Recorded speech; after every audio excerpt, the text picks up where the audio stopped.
to Storytime with Miss Melange. The title of our book today is Freedom Soup, written by Tammy Charles. Enjoy. Today is New Year's Day. This year, I get to make freedom soup. Gran says I've got a heart made for cooking, and it's time I learn how. Outside, snow is piling, cottony thick. Inside, warm, sweet air flows. Haitian compa pours through the speakers. The shake of maracas vibrates down to my toes. Gran's feet tap to the rhythm. We pause our dancing and Gran says, "First, Belle, is the épice." She places the pillion between my knees. Click, clack, click, clack. Together, we mash the garlicky herbs to the compa beat. Then we add it to our meat and let it rest. Next is your favorite, the pumpkin. Gran smiles and pulls it out of the boiling water. Ribbons of steam dance up to the ceiling. She lets me peel the pumpkin. The skin melts off like butter.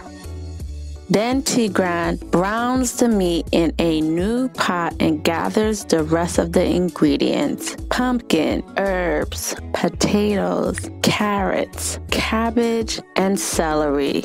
"Your turn," she says. One by one, I slide the ingredients into the bubbling liquid. The pumpkin-y garlic smell swirls all around us. Know why they call it freedom soup? Gran asks. Because it's free? It's the same answer I always give. Gran laughs her loud, deep-bellied laugh. "Oh, Belle, nothing in this world is free, not even freedom." She begins to tell a story, the same one she tells every year, a story of the place she was born, Haiti, or shall we say Haiti.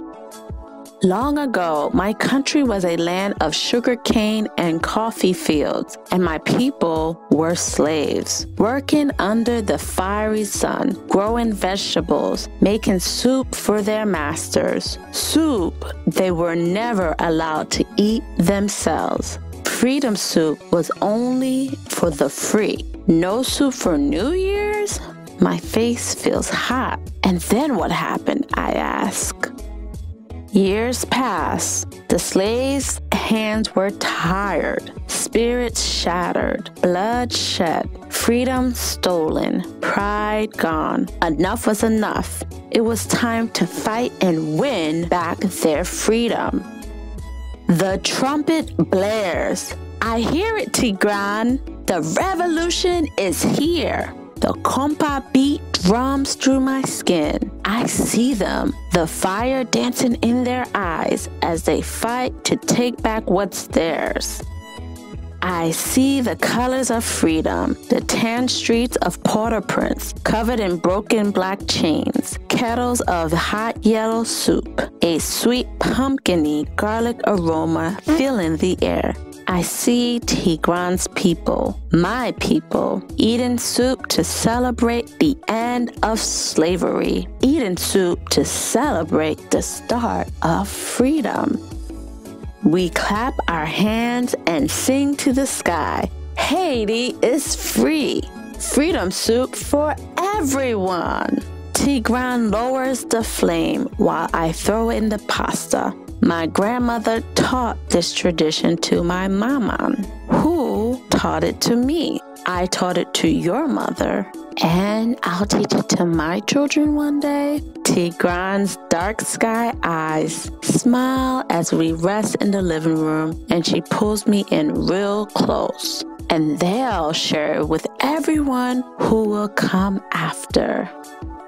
The pumpkin-y garlic smell scents the air as cousins, uncles, and aunts arrive and dance. We share stories of Gran's faraway island and taste freedom again and again and again. "What a lovely soup you made, Belle," they say. I puff out my shoulders wider than the Haitian mountains, stand so tall I can almost touch the moon. All around, just like my family, people gather and share. In our house, we celebrate until the last drop of soup is gone. Gone, gone.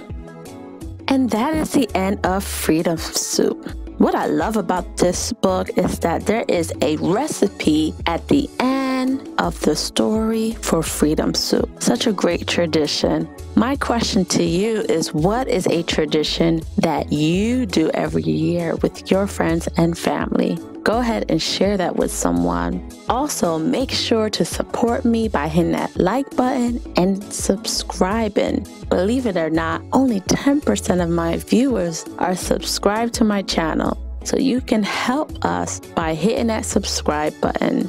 As always, thanks for watching. Bye-bye.